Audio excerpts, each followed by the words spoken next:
comment on traduit ça dans la pratique?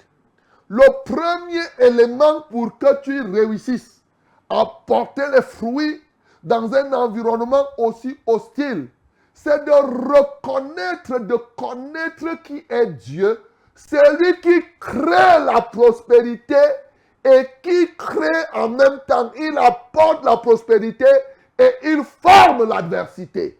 Celui qui crée la lumière et l'adversité, l'adorer donc, l'adorer pour tous les obstacles, pour tous les loups qui sont même dans ta famille.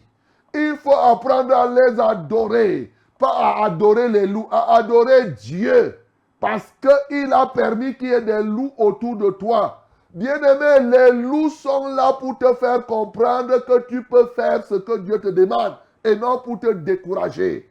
Oh, il dit toujours dans Osée, défrichez-vous un champ nouveau. Tu as déjà vu là où on porte des fruits sans d'abord défricher? Mais tu vas porter les fruits là, le champ, les arbres qui sont là, c'est quoi? Ce n'est pas les obstacles. Laisse-moi ça. Donc, bien-aimé, tu dois adorer Dieu pour les obstacles. C'est par là que ça commence.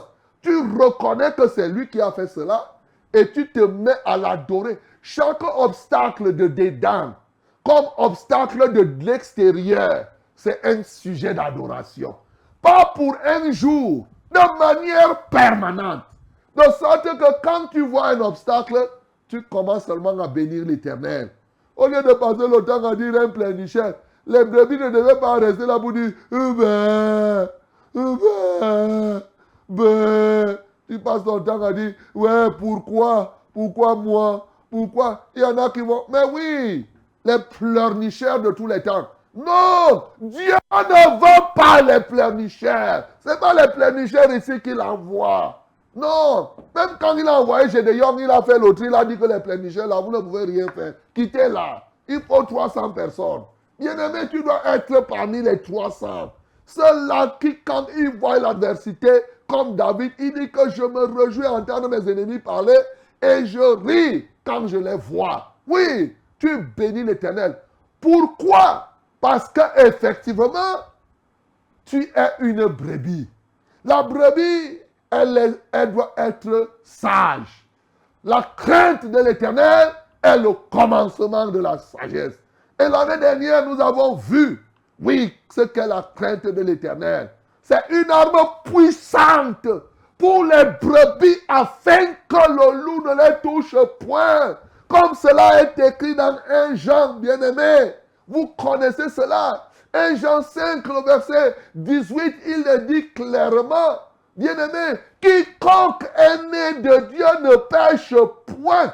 Il se garde de lui-même et le diable ne le touche pas. Hey, c'est là la vraie brebis.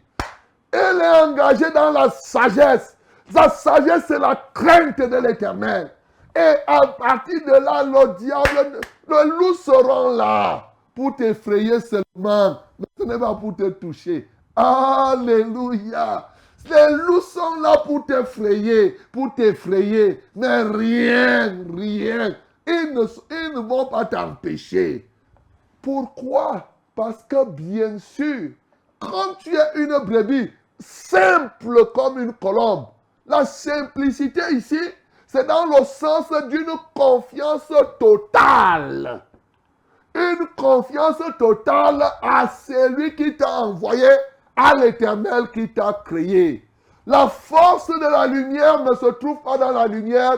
La force de la lumière se trouve en l'Éternel qui envahit la lumière d'une capacité à détruire les ténèbres. C'est de ça qu'il s'agit, mon bien-aimé. Oui, c'est ça, être simple. C'est-à-dire que tu te prends, c'est pour cela qu'il a dit ne prenez pas de bourse. C'est-à-dire que comptez sur Dieu et sur Dieu seul. Ce n'est pas compter, il dit en dehors de moi, il n'y en a point de. Ne compte même pas sur tes appuis. Ne compte même pas sur ton argent, sur tes diplômes, sur ta taille, sur tes connaissances, sur quoi que Dieu est Dieu seul. Compte sur sa providence, mon bien-aimé. Dieu, en parlant aux apôtres, ici, Jésus-Christ leur disait d'aller faire la mission en ne comptant que sur lui. Simple signifie que tu ne vas pas passer ton temps à faire une gymnastique intellectuelle, des calculs, exercices. Non, fais les choses de Dieu aussi simplement. Voilà, quand tu t'engages, tu dois compter sur Dieu. C'est lui qui va faire le reste. Si un loup veut se lever contre toi, dis seulement que Seigneur, c'est toi qui m'as dit de partir et me voici en chemin. Voilà tel loup. Je te loue de ce que tu m'as présenté, ce loup. Et je sais que tu es sur le point d'opérer ce que tu dois opérer. En tout cas, je suis ici pour porter des fruits. Oh, mon bien-aimé, ce matin, voilà la position que tu dois avoir. Tu dois louer le Seigneur. Tu dois adorer Dieu parce que c'est lui qui crée l'adversité. C'est lui qui apporte la prospérité. Il forme la lumière, il met aussi les ténèbres à côté. C'est ce Dieu-là. Il te fait brebis et de l'autre côté, il laisse qu'il y ait des loups. Et c'est comme ça que la vie doit être pour être équilibrée. Toi, tu dois faire ton travail en comptant sur lui et sur lui seul. Ne compte sur personne d'autre. Ne compte sur aucun homme. Ne compte sur personne, mon bien-aimé. Et lui alors, quand tu lui fais ainsi confiance, il ne te décevra jamais. Parce qu'après tout, c'est lui qui donne le fruit. C'est lui qui fait croître.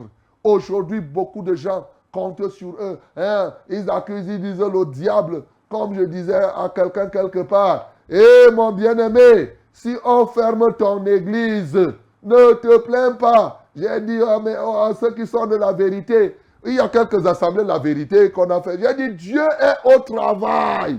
C'est il est au travail. Quand on envoie les gens qu'ils ferment, il n'y a pas de problème. On continue. Il n'y a rien. Dieu était assis sur le trône au temps du déluge. C'est de la distraction. Continuons, mon bien-aimé. Il est au travail. Laissez-le là. Vous passez votre temps à exalter le diable. Et le diable, quiconque est né de Dieu ne pêche point.